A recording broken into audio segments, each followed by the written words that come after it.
Bonjour et bienvenue dans Finances sereines.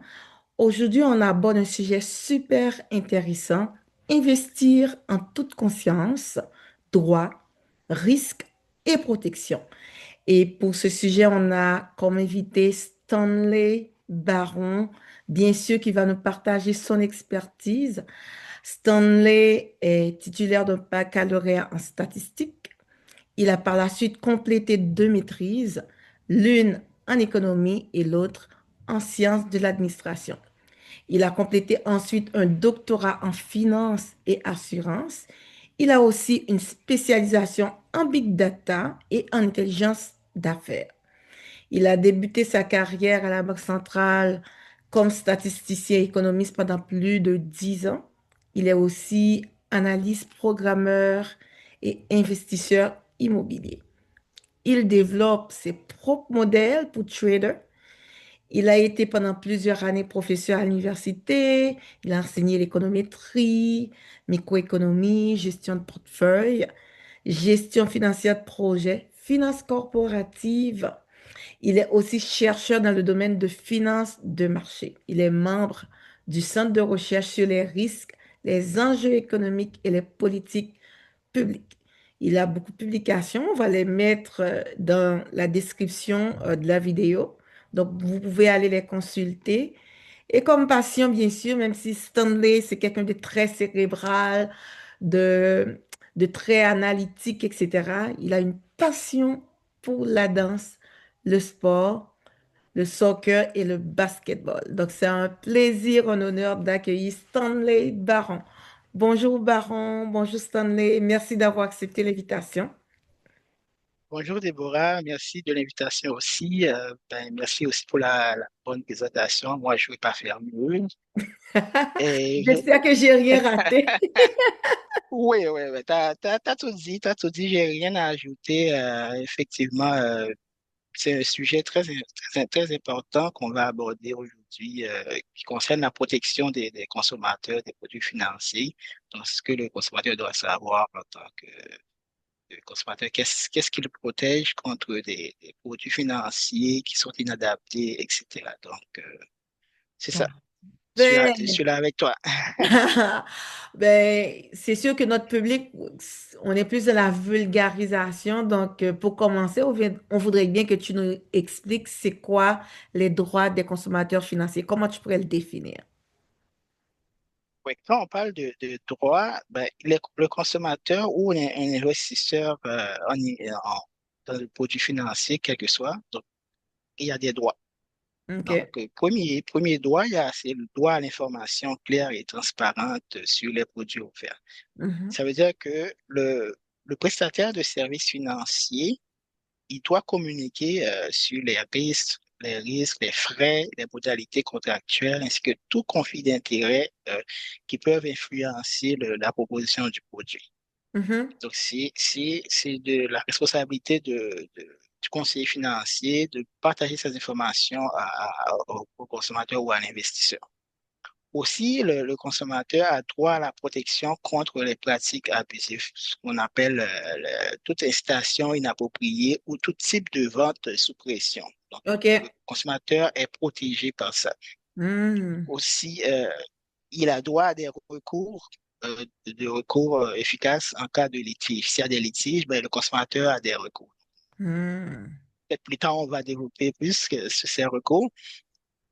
Et aussi, il a droit à la confidentialité et la protection des données personnelles. Donc ça, on le sait. Donc, il est Ouais. essentiel que les consommateurs bénéficient d'une protection renforcée de leurs informations personnelles et de leur vie privée.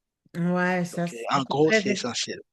ça, c'est très intéressant. Ben, est-ce que tous les consommateurs financiers savent nécessairement qu'ils ont ce droit-là? Selon toi, pourquoi c'est important de connaître ces droits, surtout dans un contexte de finances personnelles? Donc, Oui, évidemment, il peut arriver que c'est pas tout le monde qui est au courant de ça. Donc, c'est pour ça qu'on parle, qu'on dirige l'information pour que même ceux qui investissent déjà dans le- dans les produits financiers, et même pour ceux qui comptent investir. Donc, ça va être important de savoir pourquoi, en fait, les droits qu'ils ont en tant que consommateurs. Donc, il est important pour un consommateur de connaître ses droits lorsqu'il s'agit des finances personnelles parce que ça va permettre de prendre des décisions éclairées.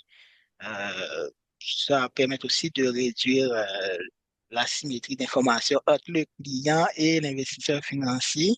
Juste pour notre L'intermédiaire. clientèle, quand tu dis asymétrie d'information, on peut... Oui, c'est-à-dire que le conseiller financier peut détenir des informations que le consommateur ou l'investisseur, il ne sait pas. Mettons que OK. l'investisseur, lui, le conseiller financier, lui, il a des commissions sur des produits et le consommateur ne sait pas. C'est comme une sorte d'asymétrie d'information. C'est Mais, sûr, moi, c'est sûr, c'est juste que ben, c'est pas tout le monde qui est nécessairement le langage financier. Donc, asymétrie des informations, donc c'est pas symétrique, c'est-à-dire des deux côtés, l'information n'est ouais, pas la même des deux côtés, du côté ouais, du, c'est ça. du Ouais, conseiller et du côté de l'investisseur. Ouais, c'est ça. on vient de dire que le consommateur a droit à des informations. Donc, le conseiller financier est dans l'obligation de divulguer ces informations. Donc, en fait, connaître ses droits, ça donne plus de pouvoir de négociation pour le consommateur et aussi ça l'encourage de poser plus de questions lors des échanges avec le conseiller financier, demander des éclaircissements et contester des informations aussi qui sont peu claires pour le consommateur. Donc, c'est important que le consommateur sache ses droits. Ça va permettre aussi de savoir il y a des recours qui sont disponibles et quelles sont ces institutions à laquelle le consommateur peut recourir en cas de litige avec un prestataire de services financiers.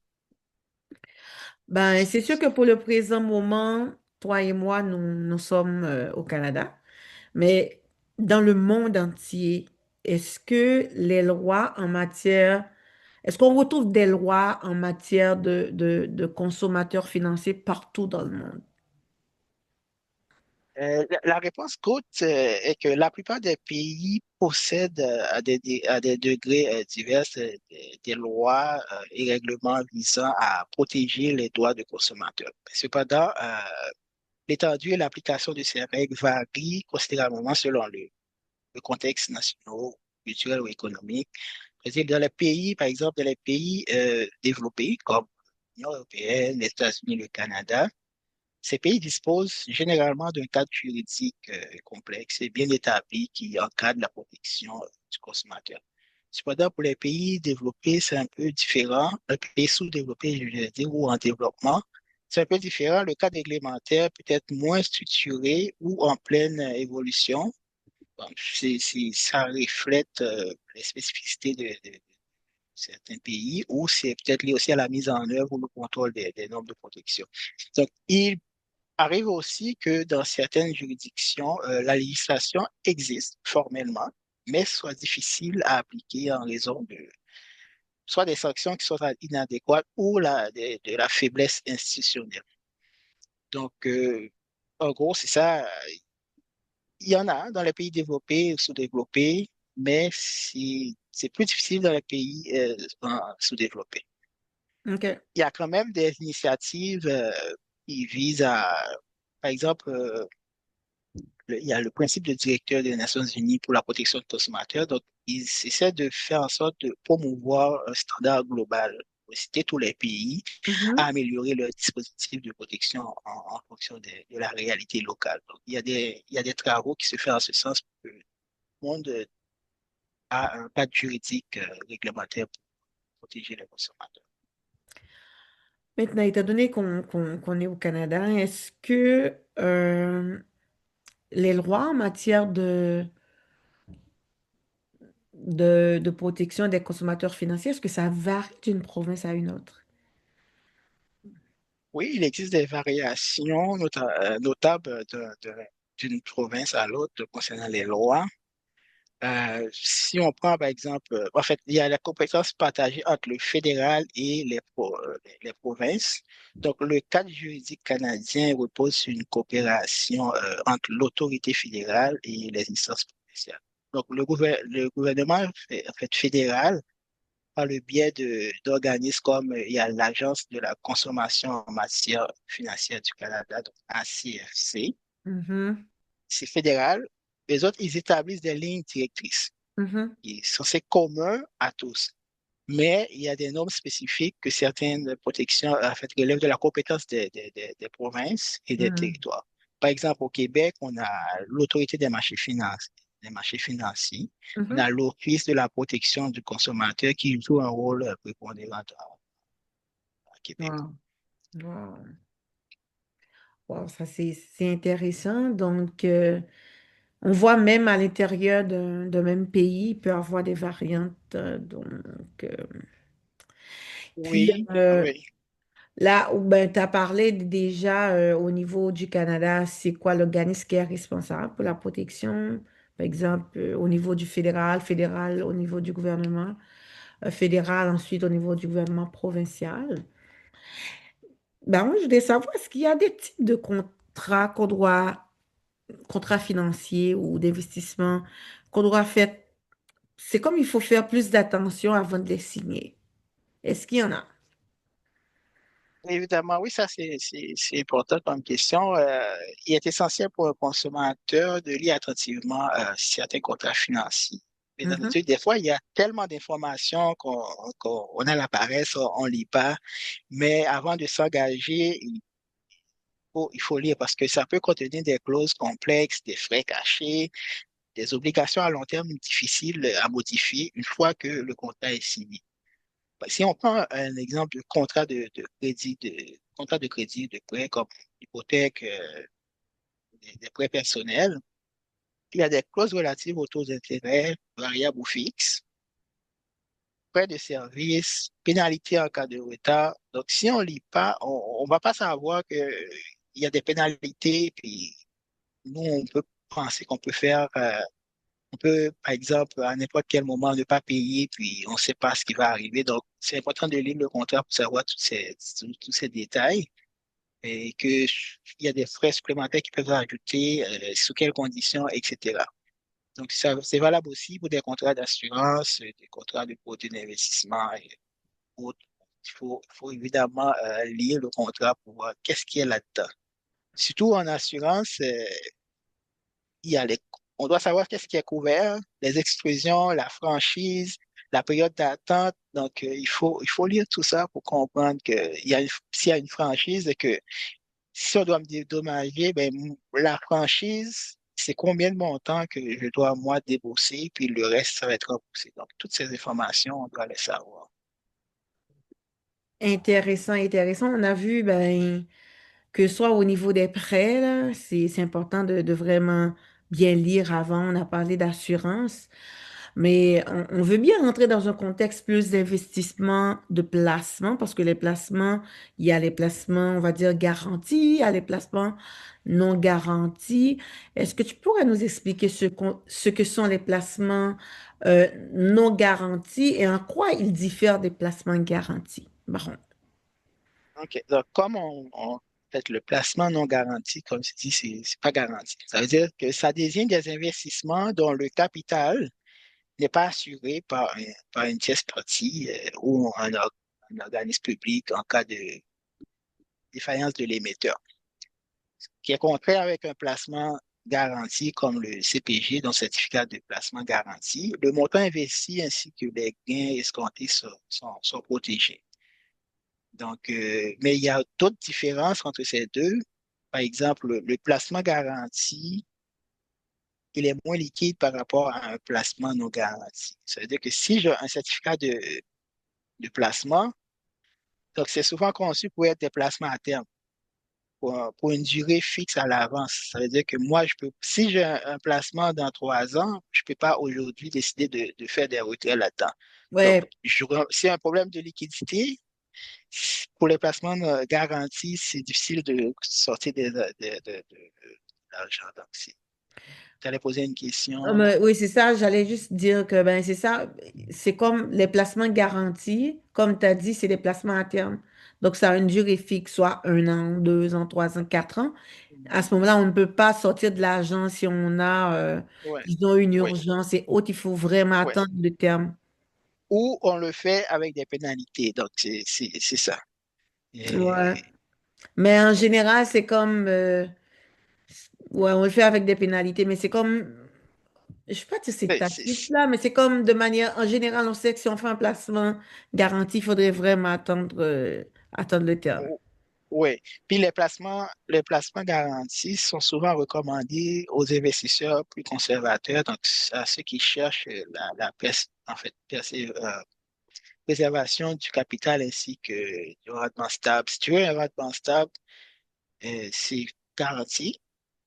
Il y a moins de risques là-dedans. Évidemment, le rendement est beaucoup plus bas comparativement à un placement non garanti comme dans les actions, les fonds communs de placement, les obligations non assurées. Le rendement est beaucoup plus élevé, mais le risque est aussi plus élevé. Mhm. C'est ce qui fait la grande différence entre non garanti et garanti. Donc, selon toi, quelqu'un aurait préféré un placement non garanti parce que, je vais dire par rapport à ce que tu dis là, parce que le rendement est plus élevé. La probabilité, je ne dois dire pas le rendement est plus élevé parce que c'est pas sûr. Il y a une probabilité, il y a une forte chance que le rendement soit plus élevé. Puis aussi, c'est plus liquide. La personne peut comme avoir accès à son capital quand il veut. Est-ce que c'est ça ou bien tu veux? Oui, ça va dépendre de tes objectifs de placement. Pourquoi tu veux faire le placement? Est-ce que c'est un montant que tu as que tu n'utilises pas? Ben, tu peux le placer à terme parce que tu n'as pas besoin pour l'instant, tu auras besoin dans 3 ans, 5 ans. Mettons que tu veux rembourser une dette dans 5 ans, puis tu as des montants là, mais tu peux le placer pour avoir des intérêts, puis après 5 ans, tu l'enlèves, tu paies ta dette. Ça dépend de ce que tu cherches. Hmm. Si tu veux placer, par exemple, pour ta retraite, mais tu ne veux pas aller dans un placement, ce type de placement-là, tu peux aller plus dans un fonds où s'il y a des fautes potentielles de croissance, tu peux avoir plus de rendement à la longue. C'est pour ça que le conseiller financier, lui, il doit analyser tout ça pour voir quel est le produit plus adapté à tes besoins, à ton profil, etc. Donc, ça, c'est le travail du conseiller financier. Si toi, t'es un profane, tu ne connais rien dans la finance, tu vas avoir l'expert, genre. Donc, lui, il doit te donner de bons conseils en ce qui a trait à quel produit plus adapté. Merci beaucoup, Baron. Tu nous as parlé des placements garantis. Ben, des fois, c'est des CPG ou encore des dépôts à terme. Donc, on voit Mhm. garantie, en général, on voit terme. Il y a une durée fixe. Maintenant, pour les placements non garantis, ben, tu en as parlé quand même, mais est-ce que tu voudrais quand même nous citer quelques-uns, là? Tu as parlé des fonds communs de placement. Oui, ben, les actions, les fonds communs de placement, c'est des placements non garantis parce que en cas de perte, ben, si les pertes, c'est à cause de fluctuations de marché, c'est pas garanti. Alors que si tu as un certificat de placement, même s'il y a des pertes au niveau du marché, mais ça t'affecte pas parce que à l'avance, tu sais ton rendement. Mhm, C'est déjà établi, ton rendement. Donc, tu sais, à terme, tu vas avoir X montant en termes de rendement plus ton capital. Alors mhm, que le placement non garanti, mais ça mhm. dépend de la fluctuation du marché, comment le marché bouge. Ouais. S'il y a des problèmes sur le marché, par exemple, l'annonce, le président américain fait une annonce, puis ça chute, là, mais OK, tu chutes aussi, là. C'est, il n'y a pas de À garantie partir de là-dessus, là. tweet, à partir de tweet, et puis tout bascule. Oui, donc, c'est ça. On perd avec le marché, on gagne avec le marché ici. C'est pas garanti. Comment un investisseur peut s'assurer de bien comprendre un produit avant de l'accepter? De bien comprendre, ben, ça veut dire que lui, si, c'est pas, ça dépend. Si toi, t'es pas dans le domaine, mais tu veux investir, la réflexe, c'est d'aller voir quelqu'un qui connaît pour te guider le choix.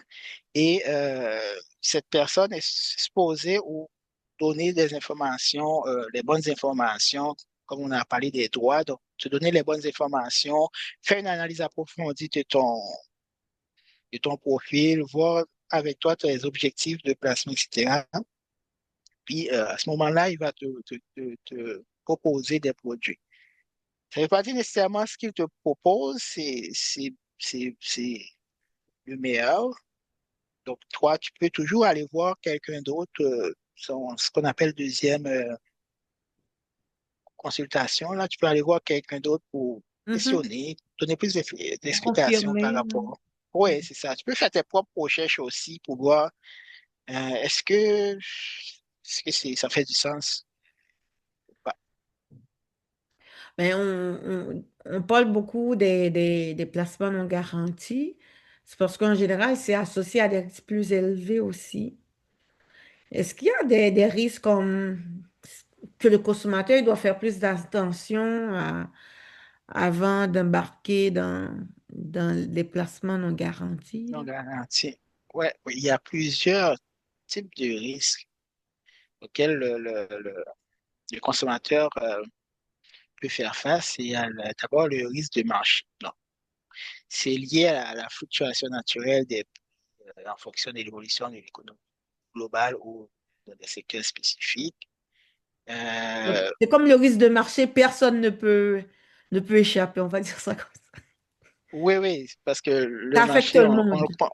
Ouais. ouais, on le contrôle pas nécessairement là. Tu vois, un tweet, ça peut faire changer le marché. Donc, c'est un risque là. On peut perdre tout comme on peut gagner là. À un Mhm. certain moment où Tesla était en force là, si tu investis dans Tesla, mais tu gagnes beaucoup, mais ça peut aussi chuter à n'importe quel moment. Donc, ça Ouais. c'est un risque.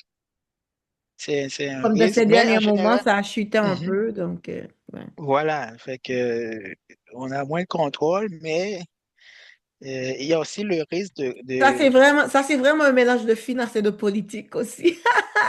Ben, en tout cas, ils sont liés. moi, je prends des exemples concrets. Ouais, donc, t'as pas le risque de marché. Il y a un autre risque que les gens oublient souvent, c'est le risque de crédit, ou on appelle le risque de contrepartie. Donc, en fait, ça concerne la capacité de l'émetteur du produit financier à honorer ses engagements. Donc, s'il fait faillite, mais tu, tu perds, ça risque que tu perdes total ton capital investi là, donc, parce qu'il n'est pas capable de rembourser. Donc, ça, c'est le risque de crédit ou de contrepartie. On a parlé de risque de liquidité aussi. Des fois, c'est moins liquide aussi. Ouais. Des fois, si tu as besoin de l'argent, ça ne veut pas dire que tu peux facilement vendre Mais tu sans trouves subir. pas d'acheteur. Ouais, tu peux vendre, mais tu trouves pas d'acheteur, là. C'est comme. C'est ça, c'est pas toujours évident OK, tu as besoin de liquidité aujourd'hui, tu peux vendre rapidement, mais non, ça ne fonctionne pas comme ça. Ça peut marcher, mais c'est pas toujours le cas. Donc, il y a un risque de liquidité qui se présente et aussi, on parle de risque de diversification, de concentration. Donc, Mhm. ça veut dire qu'il est important. Il ne faut pas Mhm. investir tout ton argent dans un seul secteur ou dans un Dans une seul seule action, produit, une là. seule entreprise, là. Voilà, il faut diversifier de sorte que s'il y en a un qui ne marche pas, l'autre va compenser. C'est ça la diversification. Il ne faut jamais concentrer tout ton avoir dans un. Puis aussi, le dernier risque, c'est le risque d'inflation. Ça, même si on a des rendements, mais si l'inflation est élevée, ben, c'est comme ça réduit ton rendement, là. En termes réels, le rendement est moins. Mhm. Donc, c'est autant de risques que, que le consommateur doit faire attention lorsqu'il investit dans ces produits. Ben, très intéressant, Baron. Merci pour tous ces éléments, ces informations. Mais considérant moi que je suis investisseur, comment je vais savoir quel produit financier qui s'adapte à moi? Comment, comment je dois savoir? Oui. Bon, ça dépend. Toi, tu es quelqu'un d'avisé ou pas, là. Donc, je suppose que tu n'es pas Je avisé. suis Tu pas parles de la avisée, peau de quelqu'un qui n'est pas avisé et bien qui sûr. connaît rien. OK, ça, c'est plus compliqué. de le savoir parce que tu n'es pas dans le domaine, tu peux pas comprendre un produit. Surtout, il y a des produits qui sont complexes, là, surtout les produits dérivés, etc. Et des fois, il y a des institutions qui a leur propre produit, donc qui est une combinaison des actifs et fait des produits. Puis là, tu peux pas savoir, même pour quelqu'un qui est avisé, il peut pas comprendre quel est le risque qu'il y a là-dedans. Et puis, idéalement, c'est de voir un expert, un conseiller pour voir avec toi, il va définir avec toi c'est quoi le produit qui est adapté. En fonction des objectifs, qu'est-ce que tu veux, pourquoi tu veux investir. Mhm. C'est ça la question. Donc, est-ce que c'est pour avoir un revenu stable? Donc, si c'est pour avoir un revenu stable, mais c'est pas la peine d'aller. Puis, c'est quoi ton niveau de risque? Est-ce que c'est quelqu'un qui aime le risque ou pas? Si tu n'aimes pas le Mhm. risque, mais on ne peut pas investir ton argent dans des obligations, ben, pas des actions, par exemple. Ouais, des actions, là, Oui, parce que ça, c'est on plus peut faire une risqué. combinaison. On peut faire une combinaison avec un pourcentage faible d'actions. Et Hmm. puis beaucoup plus d'obligations donc, tu auras un portefeuille, actions-obligations, avec moins d'actions, beaucoup plus d'obligations. Mais si tu aimes le risque, ben, tu peux aller à beaucoup plus d'actions parce que tu es conscient qu'il va y avoir des fluctuations au niveau du marché et que tu peux perdre, tu peux gagner. Donc, ça dépend de ton objectif aussi parce que les actions, même si tu perds, tu perds, mais à long terme, en général, c'est gagnant. Si tu regardes la moyenne des rendements sur 5 ans, même s'il y a des hauts, il y a des bas, en moyenne, il y a quand même un rendement qui est souvent qui dépasse des produits qui ont des rendements comme les obligations qui ont un rendement beaucoup plus bas. Hmm. Maintenant, Baron, est-ce que si j'investis dans des produits non garantis, est-ce que ça peut arriver que non seulement que j'ai pas de rendement, mais que je perds tout mon capital? Ça peut arriver. Ça peut C'est-à-dire, arriver. n'importe, quel que soit le montant, c'est-à-dire non seulement que j'ai pas de rendement, mais tout ce que j'avais mis, je l'ai perdu. OK. Ça peut arriver, par exemple, si l'émetteur du produit financier devient insolvable. Si tu achètes un produit de la banque, je ne sais pas à quelle banque tu es, n'importe quelle banque, là, qui offre un produit, et puis ben, l'émetteur fait faillite. Si tu n'étais pas garanti, donc tu perds ton capital. Et aussi, s'il y a des crises, dans les crises financières, Je donc ça crache? peut arriver que, oui, ça peut arriver que tu perds ton argent. Aussi, si tu investis dans quelque chose qui est une arnaque, là, tu sais pas, il y a des Ouais, bitcoins où tu rentres dans des choses que je connais même c'est pas. pas, Les c'est choses à pas, la mode. c'est ça, c'est pas la bonne affaire. Tu investis là-dedans, mais c'est quelqu'un qui est chez lui, puis qui montre ça, puis c'est vraiment de l'arnaque. Hmm. Il faut être prudent par rapport à tout ce qu'on voit. Des fois, c'est trop beau pour être vrai, là. C'est vrai, Les c'est rendements trop beau pour être trop vrai. élevés. T'as des rendements trop élevés avec, des rendements très élevés avec zéro risque. C'est trop Ouais, beau pour être vrai.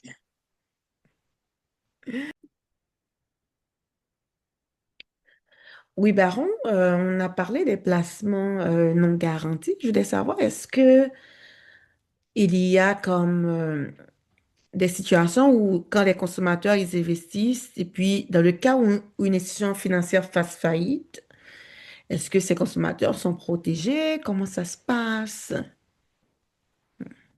Évidemment, si on regarde d'abord les dépôts tels que les comptes d'épargne, certificats de placement de garantie, donc, ils bénéficient d'une assurance qu'on appelle l'assurance dépôt. Donc, Mhm. c'est assuré par des organismes comme la Société d'assurance dépôt au Canada, Mhm. SADC, ou au Québec par les mécanismes supervisés par l'Autorité des marchés financiers. Donc, qui Mhm. protège jusqu'à 100 000 par catégorie de dépôt.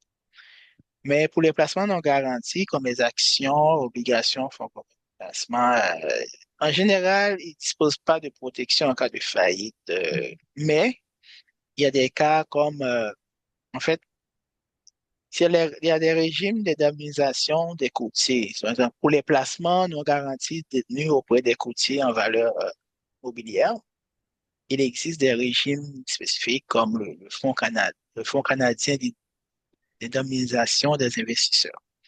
Mais pour que, en fait, le consommateur bénéficie de cette protection, il faut que l'institution est membre de ce fonds. Donc, c'est important quand tu fais ton choix d'investissement, il faut aller se renseigner est-ce que l'institution est membre parce qu'il y a des conditions pour que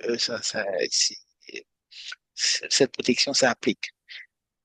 Et je dirais que c'est des situations rares que des grosses institutions fassent faillite, plutôt dans les périodes de crise, mais des fois, il y a l'intervention du gouvernement qui injecte de l'argent pour éviter qu'il y a des faillites au niveau des grandes institutions qu'on appelle les too big to fall. C'est qu'il y a des grandes institutions comme ça.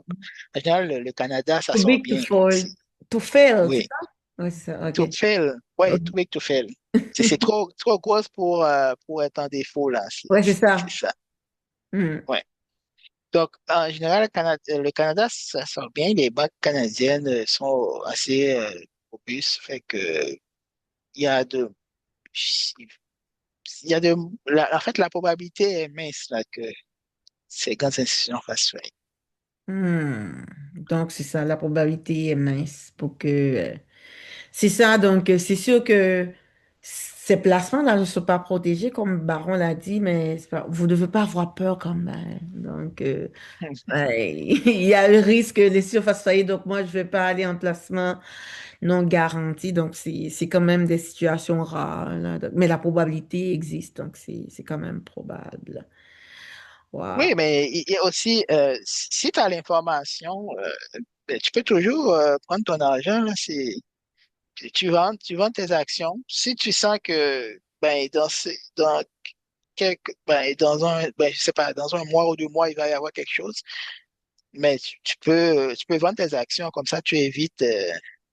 Mais c'est des situations qu'on n'aime pas. Si tout le monde précipite comme ça va aggraver la situation. Donc, Mhm. il faut être calme en temps de crise. Des fois, il faut être calme et pas faut pas aller genre, OK, je vais vendre, etc. Ça va mettre encore beaucoup plus de pression sur le marché, puis ça va faire baisser encore la valeur. Mhm. Ce qui s'est passé, le cas récent, là, et ça commence à chuter, puis tout le monde commence Tout le monde voulait vendre et il n'y a pas d'acheteur. ouais, puis c'est exactement, fait que si l'offre et la demande, là, s'il y en a pas, s'il y a pas de, en fait, D'équilibre, comment là, on pourrait dire, et s'il n'y a pas d'équilibre, c'est sûr que le le prix, prix, ça va jouer sur le ouais, prix, exactement. on va s'ajuster. Donc, Baron, on parle vraiment de protection pour les investisseurs. Donc, est-ce que dans des cas où un investisseur fait face à des pratiques frauduleuses ou des conseils financiers inadéquats, est-ce que cet investisseur a des recours? Ou bien est-ce qu'il Oui, encaisse et tout? hmm, Ou est-ce que l'investisseur, c'est à lui d'encaisser tout? euh, non, non. Et il y a des mécanismes de recours pour le consommateur. Bien entendu, on souhaite, c'est toujours mieux d'aller de façon graduelle. Ce Mhm, que je veux dire par là, la première démarche, c'est la démarche interne auprès mhm, du prestataire de service. Donc, il faut d'abord, avant toute autre chose, aller contacter le service à la clientèle, l'institution concernée. Donc, le client peut faire une réclamation, soit par écrit, ben, idéalement par écrit pour conserver une sorte de preuve là, en cas de échange, en fait, après, si on va faire une investigation. Donc, c'est une démarche qui vise à informer le fournisseur du problème et à obtenir une résolution rapide en interne. Maintenant, si ça ne marche pas, ça se peut que ça ne marche pas, puis le consommateur n'est pas satisfait, il peut aller plus haut, c'est-à-dire un recours via un médiateur. mhm, Donc, euh, il y a des médiateurs, en fait, ça repose sur un tiers qui est neutre, qui étudie la litige et propose une solution amiable. Il y a de nombreux secteurs financiers qui disposent d'un médiateur spécialisé qui garantissent une approche impartiale et adaptée. Donc, ça ne veut pas dire que ça va fonctionner. Si encore là, ça ne fonctionne pas, on peut aller encore plus haut. Plus haut, ça veut dire des recours administratifs et des règlements de différends. Donc, par exemple, au Canada, il y a l'Agence de consommation en matière financière. Donc, cette agence joue un rôle dans le suivi et la sanction des manquements. Encore une fois, si ça ne marche pas, le dernier recours, c'est tenter une action en justice. Ce qu'on ne souhaite pas parce que c'est Hmm, long, c'est coûteux. Euh, puis l'idéal, c'est d'avoir quelque chose, une entente à l'amiable pour que hmm. mais on a plein d'étapes qu'on peut suivre. Si ça ne marche pas, on va aller plus haut, etc., jusqu'à ce qu'on puisse tenter une action en justice, Ouais, donc qui est si le dernier c'est recours. graduel, il faut d'abord Oui, l'institution épuiser tout. financière, Ouais, ouais, c'est ça. avant On de épuise voir toutes les solutions, puis si ça marche pas, ben, on va aller. parce qu'une fois qu'on est à l'extérieur, c'est comme la démarche, elle est moins salamiable. Ce que je comprends, ça prend plus de temps et puis ça peut être plus coûteux aussi. Ouais, c'est ce que je comprends. Oui, oui, Mm. oui, c'est ça, parce que à l'amiable, c'est avantageux ça pour l'institution et pour le consommateur parce qu'il y a moins de, c'est moins coûteux. Et puis, ben, ça va pas salir la réputation de l'institution, étant donné que ben, l'institution est consciente qu'il y avait quelque chose qui marchait pas, ben, on va résoudre ça, puis c'est fait. Mais si ça part en justice et que l'institution perd, ben, ça joue sur la réputation, puis il va perdre des clients. C'est sûr, ça juste la Ça- réputation, comme tu as dit. oui, c'est Et, ça qu'on évite. ouais, et puis, ces temps-ci, étant donné qu'on est vraiment dans un contexte de transformation technologique, là, donc c'est comme l'information, ça va circuler rapidement aussi parce que ben, Oui, l'Internet oui, est haute, oui. là. Oui. Tu vas avoir de mauvais commentaires, ça suffit pour perdre beaucoup de Des clientèle. clients. Ouais, c'est vrai, c'est vrai. Ouais, ouais, Il faut ouais. faire C'est très attention. très actif, là. Mhm. Baron, on a parlé de conseils financiers inadéquats, surtout quand on parle de placement non garanti. Mais est-ce que ça aussi, c'est vrai dans l'autre sens? Est-ce que pour les placements garantis, on peut dire aussi que ça se peut qu'on reçoit des... Parce que c'est donné qu'ils sont moins risqués, autres, là, puis... OK. Euh, le cadre réglementaire, il parle il faut agir dans l'intérêt du client. Mhm, Il faut, c'est l'obligation qui est faite aux prestataires de services financiers. Il faut agir dans l'intérêt du client, ça c'est premier. Aussi, il faut toujours fournir des recommandations adaptées au mhm, profil du client. Donc, un mauvais conseil ne serait pas seulement synonyme de recommandation pour des placements à haut risque. Donc, il peut également se manifester par la proposition de produits garantis qui ne correspondent pas aux objectifs ou à la situation financière du consommateur. Prends un mhm, exemple. Un client désireux de bénéficier d'une croissance progressive. Donc, mhm, pourrait se voir orienté vers un CPG. Donc, si je dis mon objectif, c'est d'avoir une croissance progressive, et puis mhm, le conseiller me donne un CPG, un certificat de garantie à court terme, malgré sa sécurité, mais ça ne favorise pas l'accumulation de richesses sur le long terme. Donc, ça veut dire que on me propose un produit qui n'est pas adapté à ce que je cherche. OK. Là, le conseiller est fautif, même si j'aurai des rendements, je peux toujours intenter des actions euh, contre le conseiller parce qu'il n'a pas agi dans mon intérêt, parce que c'était pas ça mon objectif. Hein. Ouais. Donc, c'est ça, si tu peux ajouter, les placements garantis sont généralement moins complexes, ouais. Ils devraient être tout de même transparents. Ouais. Donc, Il va être s'il y a manque de clarté, oui, c'est ça, sur les modalités comme le taux d'intérêt et la période de calcul des conditions spécifiques. Donc, ça peut induire des confusions pour l'investisseur. Donc, un bon conseiller, c'est essentiel que décortique tout ça avec l'investisseur. Donc, c'est pas parce que le placement est garanti que tu peux pas me donner les informations. Moi, je dois tout savoir sur le placement. On a parlé d'asymétrie informationnelle dans le sens que ben, l'investisseur, il n'a pas les mêmes l'investisseur n'a pas toujours les mêmes informations que possède le conseiller. Donc, c'est comme des fois aussi, donc il y a un conflit d'intérêts. Donc, ça Hmm. peut, ouais. Est-ce que selon toi, Ouais, il y a des mesures qui sont mises en place pour ces conflits d'intérêts? En quoi on peut nommer ces conflits d'intérêts? Et puis, est-ce qu'il y a des mesures qui sont mises en place pour atténuer? oui, oui. Ben, en fait, oui, c'est ça, c'est dans le cadre réglementaire, il y a des règles, des mécanismes qui sont conçus pour garantir que le conseil fourni serve avant tout les intérêts du client. Euh, on a une dispositif qui dit l'obligation de transparence et de divulgation. Donc, le conseiller ou les Mhm, conseillers sont tenus d'informer clairement leurs clients de toute source de rémunération ou toute incitation qui pourrait influencer leurs recommandations. Si le conseiller gagne des commissions sur un produit, il doit, il doit pa- partager ces informations au client. Donc, le client doit savoir que, OK, il gagne une commission sur ce produit. Donc, c'est mhm, le client maintenant va décider est-ce qu'il va accepter le produit ou pas. Et aussi, il y a des surveillances, des sanctions par les organismes de réglementation, donc comme au niveau fédéral, on a l'organisme canadien de réglementation, on a aussi l'autorité des marchés financiers au Québec. Il y a des surveillances qui se font pour que on essaie de limiter, comme on mhm. pourrait dire, Ces tout ce qui conflits est de d'intérêts. conflit d'intérêts.